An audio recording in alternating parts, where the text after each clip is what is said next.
पशुपालन एवं दुग्ध विकास मंत्री धर्मपाल सिंह आज बरेली पहुंचे। कैबिनेट मंत्री ने कार्यकर्ताओं के साथ बैठक की और नवनिर्वाचित जिलाध्यक्ष सोमपाल शर्मा को आशीर्वाद दिया। इस मौके पर उन्होंने सर्किट हाउस में पत्रकारों से बातचीत करते हुए कहा, भाजपा कार्यकर्ताओं की पार्टी है और भाजपा में हर बिरादरी के कार्यकर्ता शामिल हैं। कुछ लोग पीढ़ियां चिल्लाते हैं, लेकिन भाजपा में सभी बिरादरी के कार्यकर्ता मौजूद है।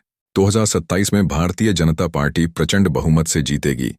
वहीं उन्होंने वक्फ बोर्ड के सवाल पर बात करते हुए कहा, भारतीय जनता पार्टी सबको न्याय दिलाने काम करती है, कोई तुष्टीकरण का काम नहीं करती है। जो मुस्लिम गलती करेगा या जो हिंदू गलती करेगा उसका दंड उसे मिलेगा। वक्फ बोर्ड के हित में जो निर्णय लिए गए हैं वह जनता के हित के हैं। जो लोग विरोध कर रहे हैं उनके पास कोई मुद्दे नहीं है, इसलिए वह इसका विरोध कर रहे हैं। वहीं उन्होंने यूपी की कानून व्यवस्था को लेकर कहा है कि प्रदेश में यूपी की कानून व्यवस्था बेहद मजबूत है। यूपी की तरह ही अन्य प्रदेश में इसे लागू कर कार्यवाही की जा रही है।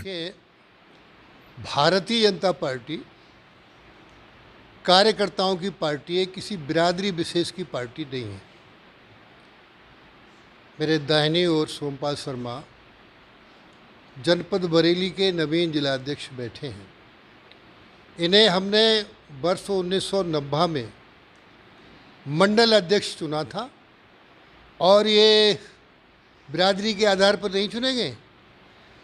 भले ही पिछड़े वर्ग से आते हैं, ये अपने काम के आधार पर चुने गए हैं। ये कहने को बिरादरी के हिसाब से नहीं है, ये कार्यकर्ता के हिसाब से है। भारतीय जनता पार्टी, जो लोग पीडीए चिल्लाते हैं वो तो चिल्लाते ही हैं। भारतीय जनता पार्टी कार्यकर्ताओं की पार्टी है और कार्यकर्ता भारतीय जनता पार्टी का कार्यकर्ता हर बिरादरी में है। जो आपने प्रश्न किया 2027 का विधानसभा का चुनाव भारतीय जनता पार्टी प्रचंड बहुमत से जीतेगी। पुनः भारतीय जनता पार्टी सरकार में आएगी, भारतीय जनता पार्टी के मुख्यमंत्री ही बनेंगे। देखिए, भारतीय जनता पार्टी न्याय सबको, तुष्टीकरण किसी का नहीं। भारतीय जनता पार्टी के दिमाग में हिंदू और मुसलमान नहीं है। भारतीय जनता पार्टी के दिमाग में संतुष्टिकरण है, तुष्टीकरण नहीं है। जो गलती करेगा उसको दंड मिलेगा। हिंदू गलती करेगा तो हिंदू को दंड मिलेगा, मुस्लिम गलती करेगा तो मुस्लिम को दंड मिलेगा। जो बप की बात है, बप की संपत्तियों पर इतना हो गया था कि जहां मन में आया वहाँ बप का बोर्ड लगा दिया और बप में जो मुकदमे भी चलेंगे तो उनके ट्रिब्यूनल में ही चलेंगे, बाकी कोई उसमें बहस भी नहीं कर सकता। जो निर्णय लिए गए हैं वो सर्वसम्मत निर्णय, जनता के जन कल्याण की भावनाओं को निर्णय लिए गए हैं। इसमें बप का कोई विरोध नहीं है। और उसको दूसरी पार्टियां भी उसमें शामिल हो रही हैं। देखिए, खिसियानी बिल्ली खंबा नोचे, विपक्ष के पास कोई मुद्दा रह नहीं गया है।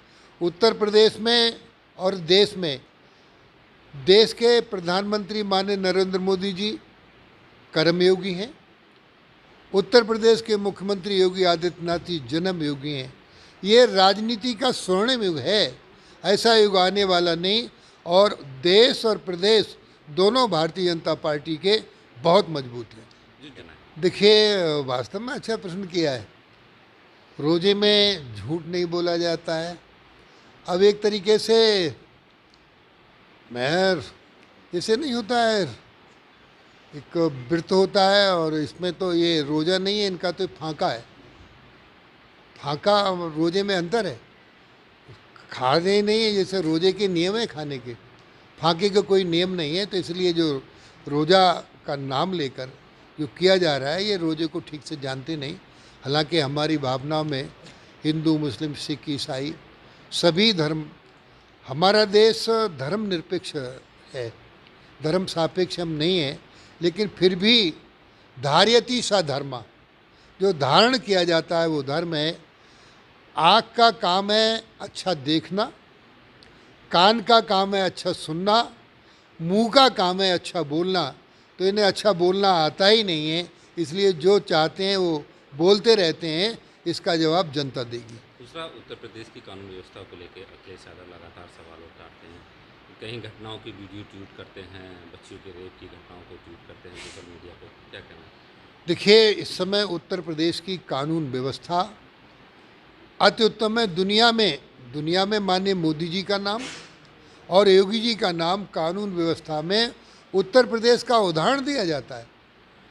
पाकिस्तान के लोग भी कहते हैं मोदी जी को और योगी जी को हमारे देश में भेज दो। तो इस तरीके से आज उत्तर प्रदेश की कानून व्यवस्था बेहतर है। योगी सरकार की दो प्राथमिकताएं हैं, जनता को सुरक्षा प्रदान करना और उत्तर प्रदेश का सर्वांगीण विकास करना। आज उत्तर प्रदेश सुरक्षित भी है और उत्तर प्रदेश विकसित भी है। दूसरा, जो बनारस की एक डिप्टी जेलर हैं, उन्होंने अपने अधीक्षक पे आरोप लगाया था, उनका ट्रांसफ़र कर दिया गया। उसको लेके भी अखिलेश यादव ने कहा कि जीरो टॉलरेंस की बात करने वाली सरकार ने जिसने आरोप लगाया उसी का ट्रांसफ़र किया गया है।